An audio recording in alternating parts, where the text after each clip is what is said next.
হযরত মূসা আলাইহিস সালাম একবার বনী ইসরাইলের সামনে ভাষণ দিচ্ছিলেন। এমন সময় একজন লোক বলে উঠল, হে আল্লাহর নবী মূসা, আপনি এত সুন্দর জ্ঞানপূর্ণ মনোমুগ্ধকর হৃদয়গ্রাহী কথা বলছেন, আপনার কথা শুনে তো আমাদের মন প্রাণ ভরে যাচ্ছে। আচ্ছা, আপনার চাইতেও জ্ঞানী মানুষ কি এই পৃথিবীতে আছে? তখন হযরত মূসা আলাইহিস সালাম বললেন, না, আমিই সবচাইতে জ্ঞানী, আমার থেকে জ্ঞানী এই পৃথিবীতে আর কেউ নাই।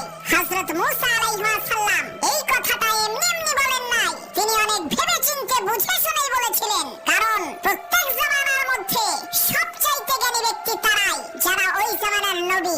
যেহেতু হযরত মূসা আলাইহিস সালাম আল্লাহ তাআলার একজন নবী ছিলেন এবং রাসূল ছিলেন, আল্লাহ তাআলা তার উপরে আসমানি কিতাব নাজিল করেছিলেন, এজন্যই তিনি বলেছেন যে আমি সবচাইতে জ্ঞানী। কিন্তু মহান আল্লাহ রাব্বুল আলামিনের কাছে হযরত মূসা আলাইহিস সালামের এই কথাটি পছন্দ হয়নি। তাই আল্লাহ তাআলা হযরত মূসা আলাইহিস সালামকে বললেন, হে মূসা, তোমার চাইতেও জ্ঞানী মানুষ এই দুনিয়াতে আছে, তুমি তার কাছে যে জ্ঞান শিক্ষা করো। হযরত মূসা আলাইহিস সালাম বললেন, হে আল্লাহ, আমি তো তাকে চিনি না, আমি তার কাছে কিভাবে